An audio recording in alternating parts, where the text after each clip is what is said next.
Okay, Everquest Next, Landmark, Everquest Next. Two separate things, joined. Terry, what's the difference? Well, Landmark is really the beginning of the path to get us to Everquest Next. Landmark is all of the tools that we use to create the MMO that's going to be Everquest Next.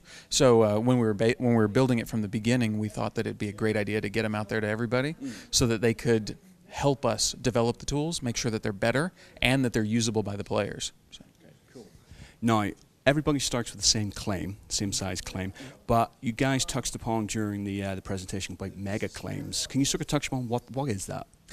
So a claim in Landmark is a given size, and all of them are exactly the same size, but we have two different kinds. We have what we call a base claim, and then an attached claim. So once you put down a base claim, you can attach claims next to it to make a larger area that you can build in, or that you and your friends can build in. So the mega claim we were talking about was actually a situation where they put 32 of them all right next to one another, so it was a very large area to build in. Saying specifying where a person's claim is going to be, is that just randomized by yourselves, or do they have a selection if they want something that's a bit more mountainous or something more plain-like? So when you go out in the world to find a claim for yourself, all you have is a claim flag. You can go out in the world, and anywhere that's available, you can claim as your own. So you get to pick completely. You can pick the kind of area you want. Do you want it to be on the top of a mountain, or in a valley floor, or near the beach, or whatever you want. Whatever's available, you can go find it. Okay, you mentioned there will be the possibility for player-created content to appear in Everquest Next. Now, because Landmark has such a variety of styles we've already seen already, from sci-fi, fantasy, real-world stuff, where are you guys going to draw the line between, okay, this is something that would work in Everquest Next, but maybe this stuff we can't include because it clashes with the MMO philosophy?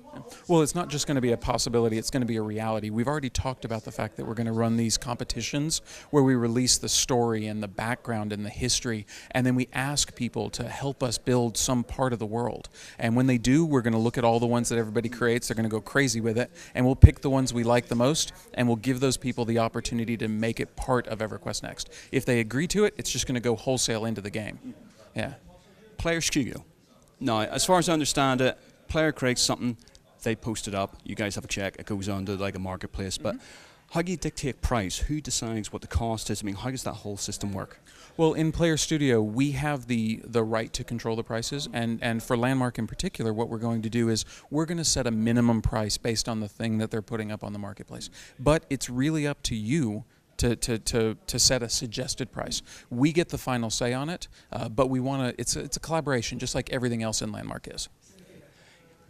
Is Landmark's the roadmap to Everquest Next, but is there a thought, given what you guys have seen so far, even now, that this will be like a separate thing running concurrently alongside Everquest Next? I mean, what's the future for it? Has this exceeded your expectations and changed maybe what you plan to do with it?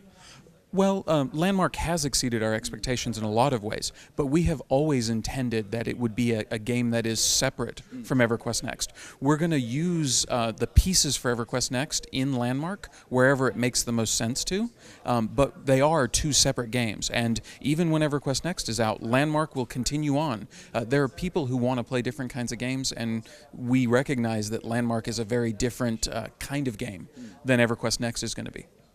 Sort of wrapping up then, how does it feel to be schooled by your own players and how to design? Well, it's been amazing in Landmark. We knew that players were going to go out and do things that we couldn't expect, but I have to say that I have been completely blown away by everything they've done. You know, the megavoxels, the microvoxels, the negative voxel space, all these things. The players have come up with some great names, but they have done things that we didn't believe was possible using the technology that we put out there. And so it's been everything we've wanted and then some, and I expect it to continue that way. Thanks very much for talking to us today. Thank you.